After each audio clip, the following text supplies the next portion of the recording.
Saya nggak pernah ada rasa takut, saya bilang. Sudah putus urat takut saya. Yang saya takut kalau saya tidak sholat 5 waktu. Kalau hanya takut dengan jenderal-jenderal 100 bintang sekalipun, saya tidak pernah. Munafik tahu bahwa kami, ustadz-ustadz ini, punya konsep melampaui dari para politikus. Allahu Akbar. Jangan berpikir bahwa saya, Uwas, Tengku Zulkarnain, Haikal Hasan, dan lain sebagainya, teman-teman yang lurus di jalan Allah, kami nggak paham berpolitik. Kami lebih piawai, kami lebih cakap, kami lebih tajam melihat realitas politik. Jangankan politik nasional, internasional, global, kami paham. Makanya untuk menggambarkan siklus politik dalam arus kehidupan global, modernisasi, era sekularisme, digambarkan dalam kehidupan rumah tangga. Lebih mudah untuk memahaminya, karena kita semua merasakan. Kebetulan Islam ini juga agama yang kontekstual. Apapun yang pernah, sementara, dan akan terjadi, Islam sudah mencatat dalam konteks kebenaran Kitabullah Al-Quranul Karim, ditambah dengan panduan akhlak, moralitas manusia yang bertutur dari mulut ucapan lisan Nabi yang kita kenal dengan hukum hadis sunnah Rasulullah. Pak Ma'ruf adalah wakil, Pak Jokowi presiden. Ibu dan bapak, bapak dan ibu. Kadangkala bapak dan ibu ini nggak sejalan, maka rumah tangga berantakan. Tadi saya dikasih tahu, Ustadz, cukup pelik juga meminta izin untuk tablik akbar. Orang demo nggak minta izin, orang demo rapat nggak pakai masker. Sudahlah, orang yang pakai masker begini kan cuma 3 persoalannya. Yang pertama, percaya kepada corona, takut kepada corona, cinta kepada corona. Itu yang pakai masker. Yang tidak pakai masker, 1, tidak disiplin. Yang kedua, beriman bahwa corona, COVID itu ada. Itu yang tidak pakai masker. Dan yang ketiga, orang yang tidak pakai masker mengikuti apa yang disampaikan oleh Bapak kita Joko Widodo. Dia sampaikan begini, kita berdamai dengan corona. Makna filosofis yang terkandung dari kata berdamai begini, ibu bapak. Saya dulu adalah kafir, saya beragama Kristen, antum Muslim. Dulu kita nggak ketemu. Saya di seberang lautan di Pulau Papua, bertugas sebagai rektor di sana. Ibu bapak, saudara-saudaraku tinggal di Kabupaten Riau, jauh jaraknya, nggak pernah tegur sapa, nggak pernah ketemu, bersalam-salaman. Tapi begitu mendapat hidayah, kita jumpa, kita bersahabat. Sekarang kita dekat. Nah begitu, jangan takut-takut, rapat saja, dekat dengan dia. Artinya jangan takut. Ini di jalan-jalan orang nggak pakai masker, yang pakai masker takut-takut, kayak betul-betul sehat, padahal bengek. Jadi sudah ada pembelahan di masyarakat dengan masker begini. Jadi yang pakai masker ini, Allahu Akbar, dianggap dia paling sehat.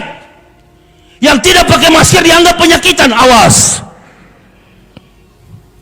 Saya nggak pakai masker ya. Begitu pemerintah umumkan lockdown, pemerintah umumkan karantina wilayah, karantina diri, karantina rumah tangga. Allahu Akbar. 3 bulan saya nggak keluar rumah karena menuruti pemerintah. Nah begini, supaya corona ini habis isunya, berhenti itu bisnis. Ini kan permainan World Health Organization, WHO, organisasi kesehatan dunia, bertarung, bersekutu dengan para mafia-mafia. Makanya ujung-ujungnya rapid test bayar. Sekali rapid test, masker setengah 100.000, nggak pakai masker 250 denda. Penyakit itu ada, flu ada, tapi gejala ada. Orang kalau kena malaria ada gejala, demam, demam, panas dingin, itu dirubah lagi strategi OTG, orang tanpa gejala. Innalillahi. Nggak usah lari bu, nggak usah lari pak, jangankan penyakit. Wa ma kana linafsin an tamuta illa biidnillah, kitabah muajalah. Jangankan penyakit, mati pun antum tidak bisa menghindar. Kalau sudah waktunya, Allahu Akbar. Mau lari kemana ibu bapak? Saya pernah membaca kitab Ihya Ulumuddin. Dikisahkan bahwa Allah Subhanahu wa taala memerintahkan malaikat maut mendatangi dua manusia. Ini supaya ibu bapak jadikan corona ini sebagai hikmah. Entah dia ada atau tidak, walau bisawab. Yang saya tahu ujung-ujungnya bisnis. Ini yang lain pura-pura di kantor-kantor, di hotel-hotel pakai masker, padahal sudah setengah mati bernapas. Bagaimana orang tidak mati, satu badan terbungkus? Bukan melawan, oh jadi ustadz melawan? Tidak melawan, tapi kita menjelaskan kepada umat cerdas, memahami segala bentuk realitas. Umat Islam ini jangan terlalu bodoh. Apa saja yang diucapkan, iya. Datang ustadz-ustadz awal-awal yang mengaku sebagai ustadz, amin-aminkan. Memang sudah terbiasa bangsa ini, baru sebut satu ayat ustadz, baru sebut satu hadis ustadz. Di Makkah dan Madinah, orang dilantik jadi ustadz, bergelar doktor, magister, doktoral, and profesor, sudah membuat karya ilmiah dengan beratus-ratus judul, barulah diangkat sebagai al-mukarram wal-mukhtaram, ustadz, guru. Kita baru muncul satu kali TV, baca satu ayat, baca satu hadis, besok ustadz. Baru diundang orang kampung, pergi ceramah satu dua hadis, ustadz. Gak begitu, makanya banyak ketipu. Dulu sebelum pemerintahan Jokowi masih SBY, banyak ustadz-ustadz yang muncul. Guntur Bumi. Begitu pensiun Guntur Bumi, muncul lagi Gatot Brajamusti. Ada juga yang jadi pengikut. Lia Edan, Ahmad Musadek.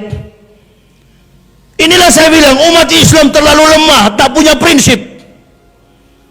Datang lagi yang baru-baru ini, Kanjeng Dimas taat setan. Nah itu semua awal-awal habis itu. Dipercaya. Nah jadi diperlukan sebuah komitmen dakwah yang mampu menjawab apa yang menjadi persoalan umat.